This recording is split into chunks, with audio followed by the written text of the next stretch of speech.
할렐루야. 이 시간 이 자리에 함께 하신 우리 모든 성도님들 그 삶에 다시 한번 주님의 은혜가 임할 수 있기를 간절히 바라겠습니다. 특별히 오늘은 11월 1일, 일이 3번이나 들어가는 날입니다. 특별한 날이라고 또 생각이 될 수 있는데 남은 2020년도도 2달밖에 안 남은 것 같습니다. 우리 마지막 2달을 하나님께 주시는 그 인도하심 따라서 또 주님께서 예비하시는 그 은혜에 따라서 우리가 힘을 얻고 살아갈 수 있기를 간절히 바라겠습니다. 지난주에는 모세를 부르신 하나님에 대해서 말씀을 나눴습니다. 떨기나무 가운데 불로 역사하신 하나님께서 떨기나무 같은 모세를 참으로 연약한 우리 인생에 하나님의 불을 허락하시사 다시 한번 생명을 주시고 능력을 주시는 그러한 은혜를 우리에게 허락하셨습니다. 오늘은 모세를 불렀듯이 또 이사야 선지자를 부르신 하나님의 말씀에 대해서 나누고자 합니다. 오늘 하나님께서 이사야 선지자를 부르실 때 어떠한 모습으로 부르셨나? 오늘 말씀 보면 이사야 선지자를 되게 정중하게 또한 부드럽게 부르고 있음을 말씀을 하고 있습니다. 우리 8절 말씀을 한번 같이 읽어보도록 하겠습니다. 8절입니다. 자, 시작. 내가 또 주의 목소리를 들은즉 이르시되 내가 누구를 보내며 누가 우리를 위하여 갈고 그때 내가 가로되 내가 여기 있나이다 나를 보내소서. 아멘. 자, 하나님께서 이사야 선지자에게 사명을 주시고자 하나님의 일을 주시고자 부르신 것입니다. 근데 부르실 때 어떻게 부르셨냐? 이사야 선지자한테 직접적으로 야 이사야야 네가 내 일을 해라, 내 일을 감당해라 라고 그렇게 말씀하신 것이 아니라는 거예요. 어떻게 보면 강압적으로 또한 직접적으로 일을 주신 것이 아니라 예수님께서는 되게 간접적으로 또한 은밀하게 말씀을 하고 있음을 얘기하고 있습니다. 이사야 선지자한테 이야기를 한 것이 아니라 그 가운데 함께했던 스랍들, 천사들에게 하나님께서 말씀하기를 내가 누구를 보내며 또한 누가 우리를 위하여 가면 좋겠느냐라고 물으셨다는 것이죠. 그때 이사야 선지자가 그 옆에서 듣고 있다가 그 하나님의 말씀을 듣고 주님, 제가 여기 있나이다. 나를 보내소서라고 그렇게 대답했다는 것입니다. 하나님은 우리에게 직접적으로 하나님의 명령과 말씀을 주실 수 있는 분이십니다. 하지만 하나님은 우리를 그렇게 강압적으로 하시는 분이 아니라는 거예요. 하나님의 일을 감당하기를 원하시는데 그 원함을 어떻게 했냐? 자발적으로 또한 기쁨으로 그 일을 감당하기를 원하시는 것입니다. 이것이 하나님의 마음이고 하나님의 뜻이라는 것이죠. 하나님께서 우리에게 듣기 원하시는 답은 무엇입니까? 기쁨으로 하나님 앞에 나와 순종하기를 원하시는 거예요. 이것은 부모의 마음도 마찬가지 아닙니까? 자녀들에게 향하는 부모의 마음은 그 자녀들이 기쁨으로 그 부모의 일을 감당하고 돕기를 원하는 것이죠. 이것이 부모의 마음인 것입니다. 보통 저도 이제 세 자녀가 있는데 세 자녀마다 반응하는 태도가 다를 때가 있습니다. 어떤 아이는 아무리 부탁을 해도 대답은 참 잘하는데 행동으로 옮겨지기가 쉽지 않은 아이가 있어요. 뭘 부탁하면 네 알겠습니다 라고 대답은 참 잘해요. 근데 그래서 몇 번이 아니라 10번 이상을 할 때가 있어요. 얘야 뭐 좀 해라 한 것을 한 번 하고 또 안 되면 또 하고 심지어 그 아이가 움직이는 게 20분, 30번이 걸릴 때가 많이 있습니다. 그럼 마음이 어떻습니까? 화가 나죠. 화가 납니다. 말 한 번 하면 좀 바로 반응하고 움직이면 참 좋겠는데 그러지 않고 대답은 잘하는데 움직이지 않으면 마음이 속상할 때가 있는 것이죠. 하나님께서 우리를 향하신 마음은 어떻겠습니까? 우리를 향하신 마음, 우리에게 무엇을 하나님께서 원하시고 우리의 어떤 것을 통하여 하나님께서는 기뻐하시겠습니까? 그것은 하나님의 말씀에 우리가 즉각적으로 반응하여 주님, 네 여기 있습니다. 주님, 제가 여기 있습니다. 하나님께 반응하여 기쁨으로 주님 앞에 나왔을 때 하나님께서 그것을 기뻐하시고 우리 가운데 함께 하시는 것입니다. 사랑하는 성도 여러분, 주님께서 우리 가운데 행하시는 그 부르심에 귀를 기울이시고 주의 마음에 기쁨으로 순종하여 하나님과 함께 할 수 있는 저와 여러분의 삶이 될 수 있기를 간절히 축원합니다. 하나님께서 우리에게 사명을 주시는 것은 단순하게 종을 부리듯이 하인을 부르듯이 그렇게 사명을 주시는 것이 아니라는 거예요. 그 사명에는 하나님의 동역자로서 하나님의 일을 감당할 수 있는 귀한 사명자로서 우리를 세워주시기를 원하시는 것입니다. 진실로 우리가 그 은혜 가운데 주님의 사명을 붙잡고 나아갈 수 있는 저와 여러분의 삶이 될 수 있기를 간절히 바라겠습니다. 특히 우리가 하나님이 주시는 이 사명을 기쁨으로 또한 자원하는 마음으로 감당해야 되는 것은 무엇이냐? 그 첫 번째 이유는 우리가 하나님의 쓰임을 받을 때 인생에 참된 의미와 기쁨이 있기 때문인 것입니다. 오늘 말씀에 이사야 선지자의 이 사명을 감당한다는 거, 하나님께 주시는 그 사명은 결코 쉬운 것이 아니었습니다. 쉬운 일이 아니었어요. 하지만 이사야 선지자는 그 사명을 어떻게 하냐? 기쁨으로 자원하여 그 사명을 감당했던 것입니다. 오늘 말씀에 있는 이사야 선지자가 하나님의 선지자로 소명을 받았던 이때는 어느 때냐? 우시야 왕이 죽던 해라고 말씀하고 있습니다. 우시야 왕은 이스라엘 백성에서 남유다, 남쪽에 있는 유다 땅의 왕이었습니다. 10번째 왕이었습니다. 그는 16세의 왕이 되어서 52년을 통치했던 왕이었습니다. 심지어 하나님 앞에 칭찬받은 왕이었고 하나님의 은혜를 통하여 부국한, 강국한 그런 나라로 세웠던 왕이었습니다. 근데 문제는 무엇이냐? 그가 나라가 번성하고 그가 높아지자 교만이 쌓이게 된 것입니다. 그래서 그 말년에 제사장만이 들어갈 수 있는 그 성소에 그가 들어가서 그 분향단에서 그가 제사를 드리게 되었다는 것입니다. 그래서 하나님의 진노의 벌이 그에게 내려서 그가 나병의 병을 얻게 되었고 나병의 병을 통하여 그가 죽임을 당했다는 거예요. 또한 이러한 범죄는 그 왕에게만 있었던 것이 아니었습니다. 그 남유다 땅에도 차고 넘치게 되었던 거예요. 그 나라가 번성하자 그들이 하나님을 향했던 그 믿음이 식어지게 되었고 결국은 하나님을 외면하여 그가 하나님부터 떠난 그런 백성들이 되었습니다. 하나님을 잊어버리고 자신의 탐욕과 그 욕심 가운데 살아가는 민족으로 변하게 되었던 것입니다. 그 민족을 향하여 하나님께서는 이사야 선지자에게 메시지, 하나님의 말씀을 전하라고 명령을 주신 것입니다. 그 말씀은 무엇이겠습니까? 그들에게 임했던 심판의 말씀이었던 것입니다. 오늘 9절과 10절 말씀 오면 하나님께서 남유다 이스라엘 백성들을 판단하는 그런 말씀을 적어놓고 있습니다. 우리 9절과 10절 말씀을 제가 읽어드리면 다음과 같이 적혀 있습니다. 여호와께서 가라사대 가서 이 백성에게 이르기를 너희가 듣기는 들어도 깨닫지 못할 것이요 보기는 보아도 알지 못하리라 하여 이 백성의 마음으로 둔하게 하며 그 귀가 막히고 눈이 감기게 하라. 염려컨대 그들이 눈으로 보고 귀로 듣고 마음으로 깨닫고 다시 돌아와서 고침을 받을까 하느라. 아멘. 듣기는 들어도 하나님의 말씀을 듣지 못하고 또한 깨닫지 못하고 보아도 알지 못하는 이 백성들, 영적으로 눈과 귀가 멀어버린 이 백성들에게 임한 것은 무엇이냐? 하나님의 심판이라는 것이죠. 심판이라는 것입니다. 그래서 하나님께서는 이사야 선지자들에게 그 백성들에게 이 심판의 말씀을 전하라라고 얘기했던 것입니다. 너희들이 멸망을 당할 것이다. 하나님의 진노의 불길이 이 가운데 임할 것이다 라는 것을 그 백성들에게 전하라는 것이 이사야 선지자에게 주신 사명이었던 것입니다. 그렇기 때문에 이 사명은 쉬운 것이 아닙니다. 왜냐하면 사람들이 그 소리를 듣기 원하지 않았다는 것이죠. 누가 이 심판의 메시지를 듣기 원하겠습니까?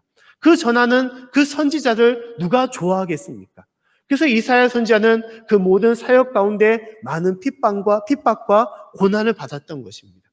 그러나 이사야 선지자는 이 모든 어려움을, 이 고난을 알매도 불구하고 이 사명을 감당하려고 했던 것입니다. 주님, 제가 여기 있습니다. 나를 보내시옵소서. 이사야 선지자가 이렇게 선뜻 하나님의 일을 감당하겠다라고 했던 이유는 무엇이냐? 왜냐하면 하나님의 쓰임받는 종이, 하나님의 쓰임받는 인생이 복된 인생이고 참된 인생임을 이사야 선지자가 알았다는 거예요. 그 길이 쉬운 길은 아니지만, 그 길이 어려운 것이지만, 그러나 하나님의 쓰임받는 인생이 참으로 복된 인생임을 그가 알았던 것입니다. 우리가 이 땅에 하나님의 피조물로서 우리 이 땅에 살아가면서 우리가 복된 인생이 되기 위하여 참으로 가치 있는 인생이 되기 위하여 살아간다는 것은 무엇이냐? 하나님의 부르신 가운데 나아가야 되는 것을 말씀하고 있습니다. 디모데후서 2장 말씀에 보면 하나님의 쓰임 받는 것에 대하여 그릇에 대한 말씀을 전하고 있습니다. 우리 20절과 21절까지의 말씀을 같이 한번 읽어보도록 하겠습니다. 자, 시작. 큰 집에는 금과 은의 그릇이 있을 뿐 아니요 나무와 질그릇도 있어 귀 쓰는 것도 있고 천이 쓰는 것도 있나니 그러므로 누구든지 이런 것에서 자기를 깨끗하게 하면 귀 쓰는 그릇이 되어 거룩하고 주인의 쓰심에 합당하며 모든 선한 일에 예비함이 되리라. 아멘. 자, 큰 집에는 금그릇과 은그릇 또한 나무로 만든 그릇, 질그릇이 있다라고 말씀하고 있습니다. 그 큰 집은 무엇이냐? 하나님의 집을 말하는 것이죠. 그 집에는 여러 그릇이 있다는 것입니다. 근데 이 여러 그릇 중에서 귀한 그릇은 무엇이냐? 귀한 그릇. 우리가 생각하기에 귀한 그릇은 어떤 그릇이겠습니까? 그 그릇과 은그릇이 귀한 그릇이라고 할 수 있을 것입니다. 그런데 하나님께서 판단하기를 그렇지 않다는 거예요. 아무리 금일지라도 아무리 은일지라도 가장 귀한 그릇은 하나님께 쓰임받는 그릇이 가장 귀한 그릇이라는 것입니다. 할렐루야. 하나님께서는 그러한 인생이 되라고 말씀하고 있어요. 아무리 좋은 그릇일지라도 그것이 주인에게 쓰임받지 못하여 어느 구석에 처박혀 있거나 버림을 받으면 아무 가치가 없는 것입니다. 그릇으로서 가치가 있는 것이 아니에요. 그릇의 가치는 무엇입니까? 무엇을 담고 또한 무엇으로 쓰임받는 것이 참된 그릇의 모습인 것입니다. 그릇이 아무리 낡은 나무일지라도 또한 질그릇일지라도 그 주인이 귀하게 여겨 그것에 잘 사용하여 그것을 세워놓는다면 그 그릇은 귀한 그릇이 되는 거예요. 우리 인생도 마찬가지입니다. 내 인생의 삶에 있어서 보잘것없고 드러날 것이 없는 인생일지라도 하나님께서 우리를 귀하게 여기시고 하나님께서 우리를 사용하신다면 그 인생은 귀한 인생이 되는 것입니다. 세상 사람들은 내가 금그릇이 되고 은그릇이 되어 내가 높여지고자 원하지만 그러나 그것은 참된 인생이 아닌 거예요. 오히려 쓰임받지 않는 인생은 불행한 인생이 되는 것입니다. 아무리 내가 높여지고 사람한테 인정받을지라도 하나님께 인정받지 못하고 버려진다면 그것은 불쌍하고 후회스러운 인생이 될 수밖에 없는 것입니다. 그렇기 때문에 이사야 선지자처럼 우리가 주님의 사명 가운데 주님의 부르심 가운데 나아가는 것이 중요한 것입니다. 우리가 부족할지라도 누추한 인생일지라도 하나님께서 나를 쓰시고 나를 통하여 하나님의 뜻을 이루고자 한다면 주님, 제가 여기 있습니다. 나를 보내주시옵소서. 그렇게 주님 앞에 나와 순종하며 주님의 사명을 감당할 수 있는 저와 여러분의 삶이 될 수 있기를 간절히 축원합니다. 하나님께서는 오직 주님의 부르심에 기쁨으로 나오는 인생을 축복하시고 인도하여 주시는 것입니다. 진실로 주님 앞에 나아가는 귀한 삶이 될 수 있기를 간절히 축원합니다. 또 두 번째로 우리가 하나님의 사명을 감당해야 되는 이유는 무엇이냐? 우리가 하나님의 은혜를 받았기 때문인 것입니다. 그 은혜를 잊지 않기 때문에 하나님의 품으로 하나님의 부르심으로 나아가야 되는 것입니다. 오늘 이사야 선지자가 하나님의 사명을 붙잡고 나아갈 때 그의 마음은 어땠을까? 그가 맨 처음 느꼈던 마음, 그가 자신감이 넘쳐서 용기가 넘쳐서 하나님, 제가 하나님의 일을 하겠습니다. 주님 나를 보내주십시오. 그런 마음으로 하나님께 나아갔겠습니까? 오늘 말씀 보면 이사야가 느꼈던 첫 번째 감정, 그 마음은 무엇이냐? 두려움과 공포였다라고 말씀을 하고 있었어요. 오늘 5절 말씀 보면 다음같이 이사야 선지자가 말씀하고 있습니다. 우리 말씀을 같이 한번 읽어보겠습니다. 자, 시작. 그때 내가 말하되 화로다. 나여 망하게 되었도다.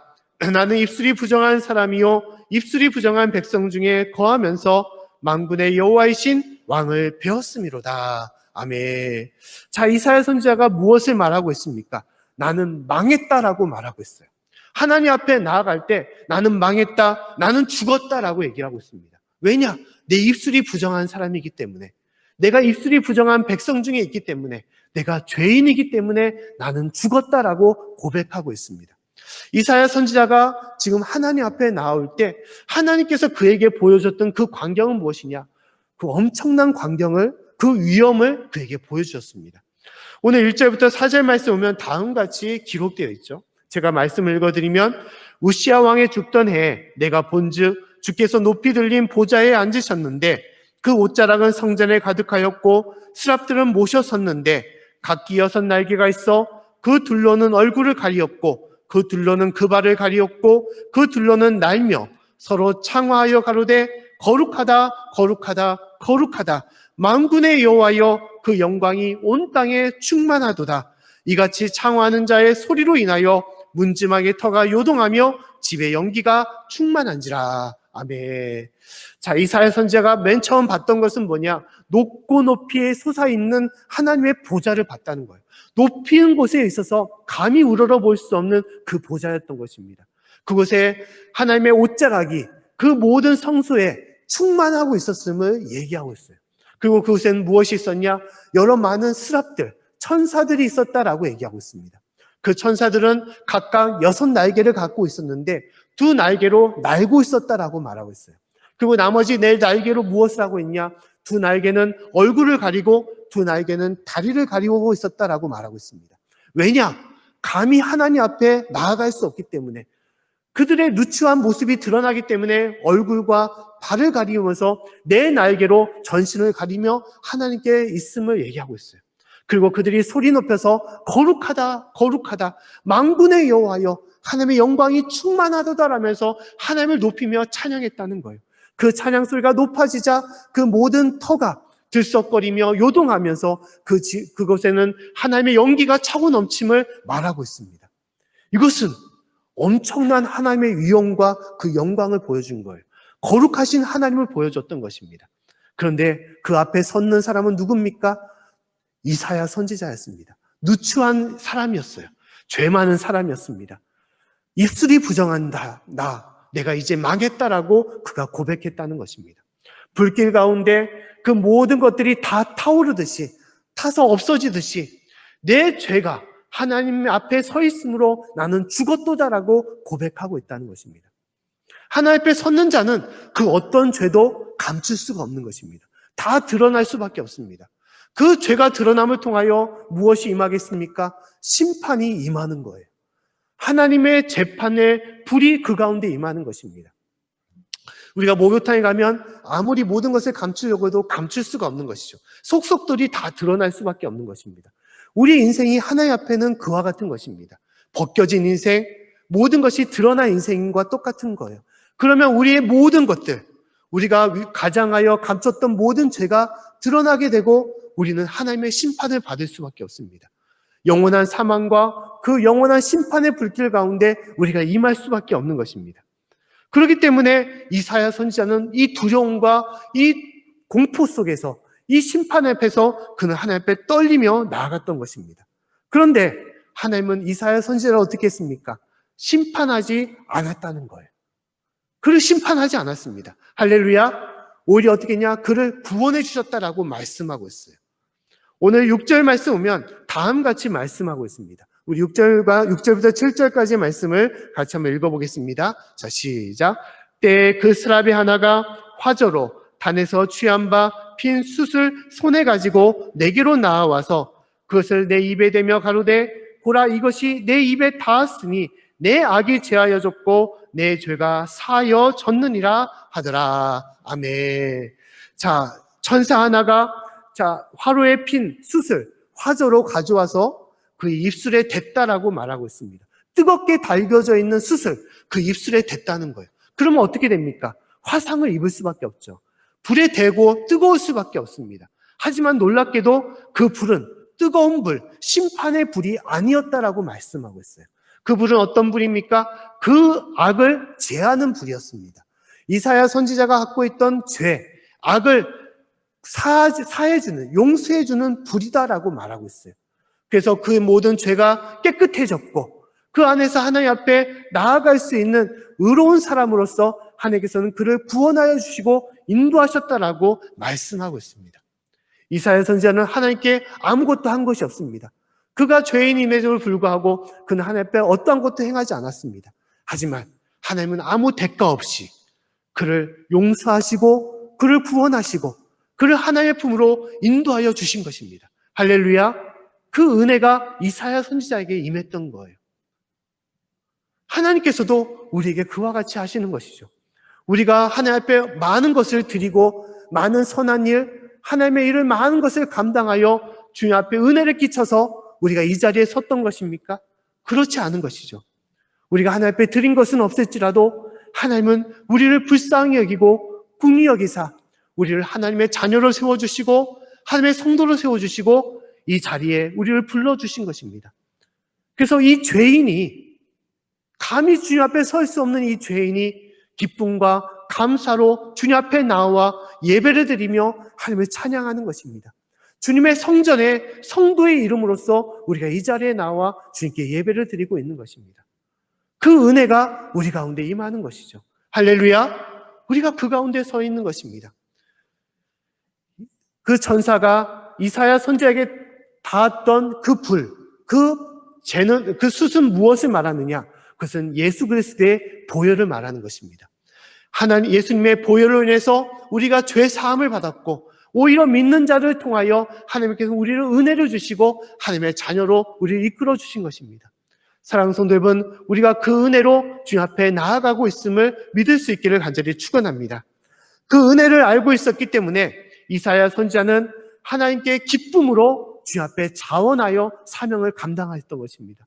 이 죄인을 하나님께서 살려주셨으니, 이 죄를 하나님께서 용서해 주셨으니 그는 목을 메고 눈물 흘리면서 하나님 앞에 나와 다음같이 고백했던 것입니다. 주님, 제가 여기 있습니다. 주님의 일을 제가 감당하겠습니다. 주님, 나를 보내주시옵소서. 그 기쁨으로, 은혜를 받은 그 기쁨으로 주님 앞에 나왔던 것입니다. 사랑하는 성도 여러분, 우리가 은혜를 받은 자로서 주님 앞에 나아가며 주님께서 주시는 그 명령과 그 뜻을 붙잡고 살아갈 수 있기를 간절히 축원합니다. 우리는 은혜를 잊지 말고 살아가야 되는 것입니다. 예전에 전래동화 중에 이런 이야기가 있습니다. 은혜를 갚은 까치라는 이야기가 있습니다. 이야기를 잠깐 들려드리면 한 선비가 과거 시험을 보기 위해서 한양으로 올라가게 되었다는 것입니다. 근데 한참을 가고 있다가 산속에서 까까하는 그런 까치 소리를 듣게 되었던 거예요. 그래서 무슨 일이 있는가 하고 그쪽으로 왔더니 큰 구렁이가 까치 집을 향하여 올라가고 있었습니다. 그 까치집에는 여러 새끼 까치들이 있었고 심지어 그것을 보고 어떻게 했냐, 그 엄마 아빠 까치가 되는 까치들이 그 가운데 서서 소리를 지르고 있었다는 거예요. 그들이 어떻게 할 수가 없으니까 그들이 발버둥을 치면서 소리를 지르고 있었던 것입니다. 그것을 보고 이 선비는 갖고 있는 활을 꺼내서 그 구렁이를 맞히고 죽였던 것입니다. 그리고 다시 그는 한양으로 길을 향해 나갔던 거예요. 어느덧 해가 뉘엿뉘엿 떨어지고 깜깜해지자 그는 산속 깊이 있는 한 초가집을 발견하고 그 집으로 들어가게 되었습니다. 그때 그곳엔 누가 있었냐? 한 여인이 있었고 그 여인은 이 선비를 정중하게 맞이했습니다. 그리고 저녁을 준비하여 그를 먹이고 편하게 자게 했어요. 그리고 한참을 자다가 어떻게 되냐? 눈을 떠보니까 자기가 묶여 있었던 거예요. 그리고 그 앞에는 누가 있었냐? 엄청나게 큰 구렁이가 그를 잡아먹으려고 했던 것입니다. 구렁이가 이 선비에게 말하기를 이 원수 같은 놈아, 내가 너를 잡아먹어버리겠다라고 그렇게 부르짖었던 것입니다. 그자 이 선비가 놀라서 내가 너에게 무엇을 행했길래 내가 너의 원수냐? 왜 나를 이렇게 잡아서 죽이려고 하느냐라고 그렇게 얘기했던 것입니다. 그자 구렁이가 하는 말이 낮에 네가 한 구렁이를 죽이지 않느냐? 그 구렁이가 내 남편이었다라고 얘기하는 것입니다. 그자 선비는 얘기하기를 나는 그 구렁이를 죽이고자 했던 것이 아니라 나는 까치를 살리고자 했던 마음으로 어쩔 수 없이 죽였다. 그러니 제발 나를 용서해 달라라고 부탁을 했던 것입니다. 그자 그의 간절한 부탁에 이 구렁이가 하는 말이 그렇다면 내가 너에게 한 가지 조건을 걸겠다. 이 조건이 이루어지면 너를 살려주겠다라고 얘기했습니다. 그 조건은 뭐냐? 이루어질 수 없는 조건이었어요. 그것은 뭐냐? 산중에 걸려있는 한 종이 있는데 그 종이 자정이 되기 전에 3번 울리면 내가 너를 풀어주겠다라고 얘기했던 것입니다.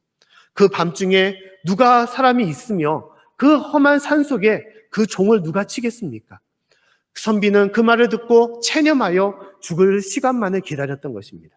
그리고 자정이 가까우자 놀랍게도 그 종이 3번 땡땡땡 하면서 울리게 되었습니다. 이 뱀은 놀라서 그 선비를 풀어주고 도망가게 되었어요. 선비는 무슨 일이 어떻게 된 사실인가, 어떻게 해서 종이 울렸는가 하고 그곳에 갔더니 놀라운 광경을 보게 되었습니다. 그 장면은 무엇이었냐? 까치 2마리가 머리가 터져서 그 종 밑에 떨어져 있었던 것이죠. 그 까치는 누구겠습니까? 그 부모 까치였습니다. 자기 새끼들을 살렸던 그 선비를 구해주기 위해서 자신의 몸을 바쳐서 머리를 터뜨리면서 그 종을 3번 쳤다는 거예요. 이것이 한낱 말 못하는 미물조차도 갖고 있는 은혜라는 것입니다. 우리는 하나님께 받은 은혜가 이루 말할 수가 없습니다.